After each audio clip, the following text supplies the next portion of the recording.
¿Alguna vez les ha pasado que mientras van leyendo un libro se sienten completamente perdidos?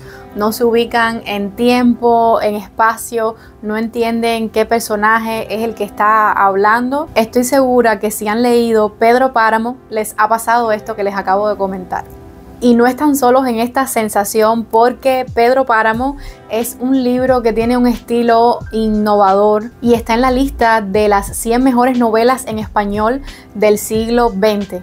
Este libro fue publicado en 1955, es la segunda obra del escritor mexicano Juan Rulfo. También este escritor es muy reconocido por su recopilación de cuentos El Llano en Llamas, y la exploración que hace este libro de temas como la moralidad, la identidad y la naturaleza de la realidad humana la han convertido en un elemento básico de estudio en la literatura a nivel mundial. Estoy segura de que a muchos nos ha tocado leer Pedro Páramo en algún momento de nuestra vida escolar. Yo acabo de terminar su lectura, lo hice en esta edición que tiene 132 páginas, como ven es súper cortica, y esta incluso tiene un prólogo de Gabriel García Márquez, así que se las recomiendo muchísimo. A esta novela se le han hecho varias adaptaciones cinematográficas, se ha traducido a más de 30 idiomas, se ha hecho una representación teatral y Netflix va a estrenar una serie basada en esta obra.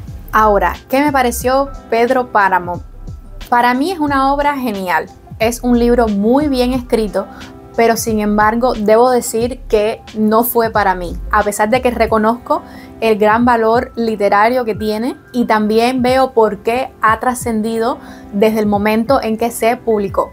Pero antes de profundizar más en este tema, por si no me conocen, me presento. Mi nombre es Flavia, este es mi canal Pasando Páginas. Me gusta hablarles de libros, series, películas, mayormente de libros. Así que si están interesados en este tipo de contenido, les invito a suscribirse, a regalarme su like, dejarme un comentario de qué les parece este video y activen la campanita de notificaciones de YouTube para que les avise cada vez que subo un nuevo video. También tengo otras redes sociales que la pueden encontrar en el perfil de este canal. Y si les interesan algunos de los libros que he mencionado en mis otros videos, pueden ir a mi link de Amazon, los pueden comprar allí. Tiene el mismo precio para ustedes, pero para mí representa una ayuda para mejorar el canal.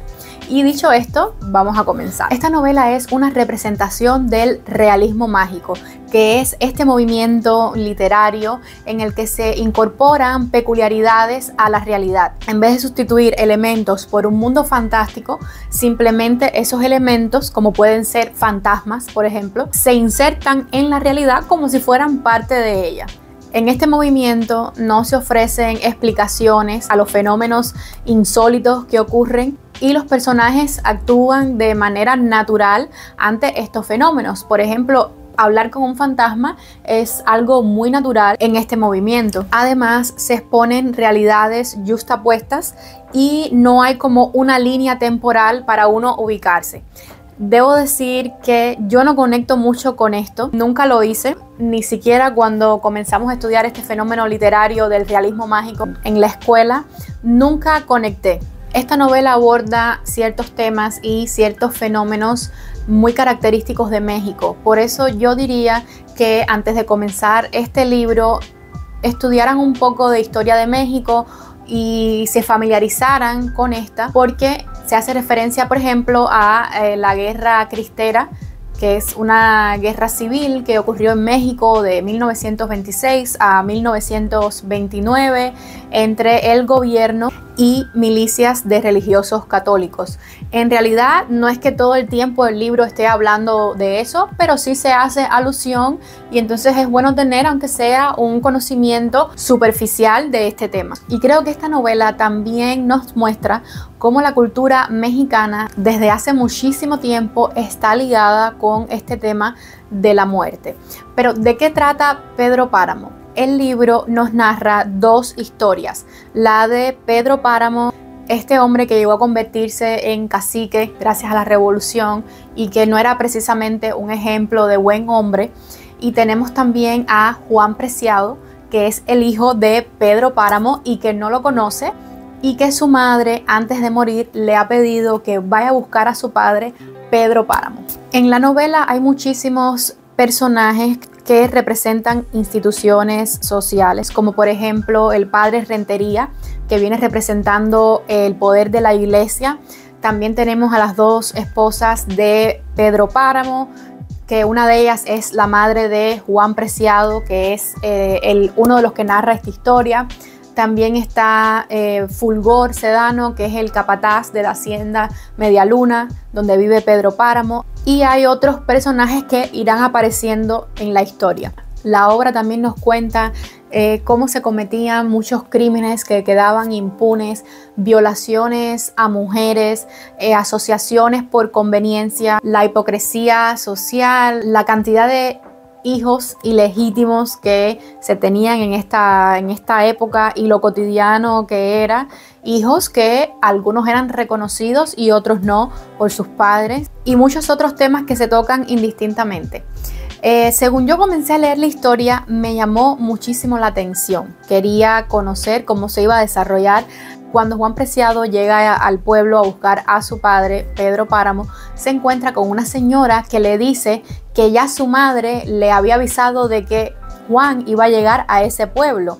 Y Juan se queda extrañado porque su madre murió. ¿En qué momento le pudo avisar a esa señora de que él iba a llegar? Porque la señora le dice que la avisó justo en ese momento.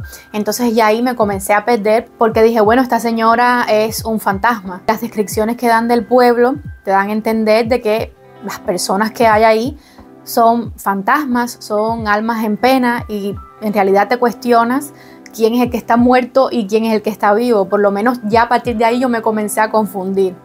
Me gustó del libro que utilizan frases típicas mexicanas, incluso frases que gramaticalmente están incorrectas, pero que representa el lenguaje de esa época, de ese momento, y nos muestran el nivel cultural o de educación que tenían las personas para tú distinguir si eran de buena cuna o eran gente humilde, y esto me pareció súper interesante. Debo decir que este libro me costó muchísimo trabajo de entenderlo porque no tiene una estructura lineal, es atemporal totalmente, entonces no puedes ordenar de forma cronológica los acontecimientos. Yo por lo menos no sabía cuál era el pasado, cuál era el presente. Simplemente en el libro te van diciendo que amaneció, que anocheció, que atardeció, que se estaban realizando ciertas actividades en la tierra que te pueden dar una idea de la época del año o algo así, pero yo estaba perdida totalmente. El libro me confundió, a la par que me maravilló el lenguaje poético que utiliza Juan Rulfo. Tiene unas descripciones sencillas pero hermosas, que transmite muchísimo sentimiento y que te hace reflexionar muchísimo. Creo que este libro tienes que leerlo con la mente abierta y que no debes enfocarte mucho en entender la sucesión de acontecimientos, sino ver individualmente qué dice cada personaje y cómo lo puedes interpretar tú, y no tratar de buscarle un orden lógico a la historia. De hecho, muchas personas recomiendan que este libro se lea varias veces, y estoy segura de que si lo vuelvo a leer quizás lo comprenda y logre conectar un poco más con el libro, porque el hecho de yo no poder ubicarme en tiempo y espacio me separa un poco de la trama. No saber si los que estaban hablando eran fantasmas o personas reales me descolocó un poco, y quizás esto sea algo muy positivo del libro. He visto que algunos lectores también se han quejado del hecho de que el libro no tiene capítulos y que es todo seguido. Esto a mí no me molestó para nada y lo pude leer. Este libro se lee muy rápido, y también ayuda el hecho de que es un libro bastante corto.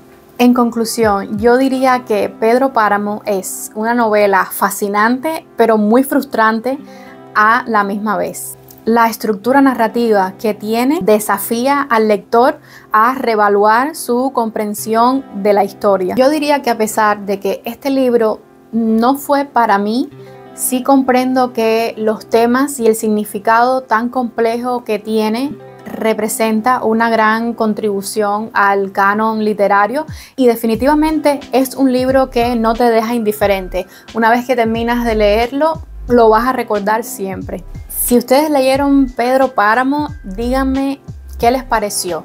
¿Creen que estos elementos confusos que tiene son desagradables o que sin embargo es parte del encanto que tiene esta obra? Compartan su opinión en los comentarios y los que leyeron El Llano en Llamas, díganme si los recomiendan. Y esto ha sido todo. Si les gustó este video, por favor regálenme un like.